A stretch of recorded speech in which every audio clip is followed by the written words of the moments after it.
السلام علیکم ورحمۃ اللہ۔ قدم بقدم تفسیر نور میں آگے بڑھتے ہوئے ملاحظہ فرمائے آج سورہ آل عمران کی 48ویں آیت۔ بسم اللہ الرحمن الرحیم وَيُعَلِّمُهُ الْكِتَابَ وَالْحِكْمَةَ وَالتَّوْرَاةَ وَالْإِنْجِيلَ، اور خدا اس فرزند کو کتاب و حکمت اور توریت و انجیل کی تعلیم دے گا۔ اللہ تعالیٰ نے جناب مریم کو ایک فرزند کی بشارت دی اور پھر فرمایا کہ یہ بچہ گہوارے میں گفتگو کرے گا اور گفتگو کر کے اپنی مادر گرامی کی عصمت پر گواہی دے گا، ان پر لگنے والی تہمتوں سے انہیں بری کروا دے گا، اور وہ جوانی میں بھی ایسا ہی ہوگا، وہ صالحین میں سے ہوگا، اور اب جوانی میں بھی وہ خدائی اور الہی کام کرے گا، خدائی نمائندے جو کرتے ہیں وہی کرے گا۔ اس آیت میں اور کچھ حضرت عیسیٰ علیہ السلام کے معجزات بیان ہو رہے ہیں کہ انہیں کتاب و حکمت اور توریت و انجیل سب کچھ دیا ہے۔ مختلف تفسیر کی کتابوں میں، شیعہ اور سنی ساری کتابوں میں یہ تقریباً لکھا گیا ہے کہ کتاب کی تعلیم سے مراد حروف کا سکھانا اور لکھنا سکھانا ہے، یہی مراد ہے، اور حکمت سے مراد ہر چیز کی مصلحت کا علم ہے کہ اس میں کیا مصلحت ہے، کیا مفسدہ اور کیا اس میں فساد پایا جاتا ہے۔ اخلاق کی تعلیمات ہیں، عقیدے کی باتیں ہیں، عقیدے کی تعلیمات ہیں، یہ سب بتایا جانا ہے کہ اللہ نے سب کچھ سکھا دیا ہے، خواہ اس کے آثار اسی دنیا میں ظاہر ہو رہے ہوں یا اس کے آثار آخرت میں ظاہر ہوں گے، سب کچھ اللہ تعالیٰ نے تعلیم دے دیا ہے۔ جو پیغامات ہیں اس آیت میں، پہلا پیغام یہی ہے کہ ایک الہی نمائندہ، جو ایک خدائی نمائندہ ہے، اللہ کی طرف سے جو رہبر اور نمائندہ بنا کر بھیجا گیا ہے، اسے ہر طرح کا علم ہونا چاہیے،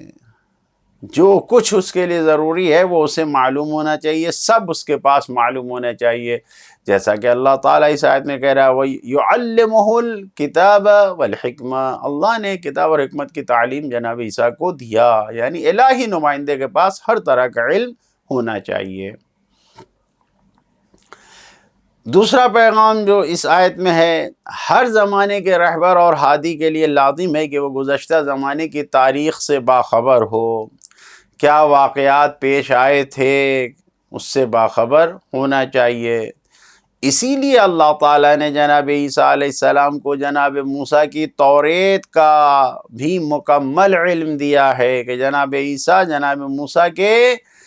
تمام حالات سے باخبر رہ کر دین کی تبلیغ کریں کہ کیا کیا ہوا تھا۔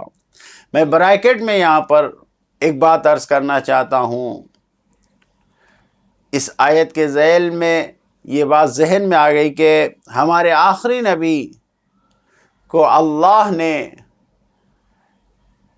جس طریقے سے تمام آسمانی کتابوں کا علم دیا تھا، وہ ایسا علم لے کر آئے تھے کہ ہر دین و مذہب کے ماننے والے جس مذہب کے عقیدے کے ساتھ بھی آتے تھے، وہ آپ ان کو اسی کی کتاب سے انہی کی تعلیم کے مطابق جواب دیتے تھے، انہیں بتاتے تھے، اور پھر حقیقی دین الہی کی طرف دعوت دیتے تھے۔ اور ایسا ہی کچھ ان کے جانشینوں نے بھی کیا ہے، جو ان کے 12 جانشین ہیں، مختلف جانشینوں سے اسی قسم کے واقعات آئے ہیں کہ جو زبان کا جاننے والا، ہندوستان سے جاننے والا، ہندی زبان بولنے والا امام کی خدمت میں گیا اور امام نے اس کو اسی کی زبان میں جواب دیا۔ 8ویں امام کا واقعہ ہے، حضرت علی ابن موسیٰ رضا علیہ السلام۔ اور تو اور در اہل بیت کے فقیہوں اور علماء نے بھی اس کام کو انجام دیا۔ ایک بزرگ عالم دین کے بارے میں ملتا ہے کہ جس وقت انہیں قاضی القضات چیف جسٹس بنایا گیا تو انہوں نے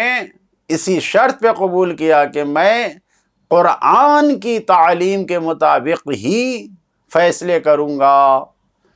اب چنانچہ جو بھی آتا تھا جس مذہب و مسلک کے مطابق آتا تھا اسی مذہب و مسلک کے مطابق وہ اس کا فیصلہ کرتے تھے، اور جب وہ اعتراض کرتا تھا تو قرآن کی آیت بھی بتاتے تھے، اور اس کے یہاں جو چاہے وہ کسی بھی 4 مذہب میں سے اسلام کے ماننے والا ہو اس کو بتاتے تھے، جواب دیتے تھے۔ تو یہ تو در اہل بیت کے فقیہوں نے بھی کیا ہے، بریکٹ کو بند کرتے ہوئے، یعنی اس طریقے سے وہ جواب دیتے تھے کہ سامنے والا آتا تھا مطمئن ہو کر جاتا تھا، جواب لے کر جاتا تھا۔ بہرحال اس آیت کا عملی پیغام یہ ہے کہ اگر انسان کو زندگی میں کامیاب ہونا ہے تو وہ ہمیشہ علم کے تلاش میں رہے، علم کی تلاش میں کوشش کرتا رہے، ہر قدم وہ علم کی تلاش میں جاری رکھے۔ اگر علم کے ساتھ سفر آگے بڑھے گا تو دنیا اور آخرت دونوں کی کامیابی ملے گی۔ خدایا ہمیں علم حاصل کرنے اور اس پر عمل کرنے والوں میں قرار دے۔ السلام علیکم ورحمۃ اللہ وبرکاتہ۔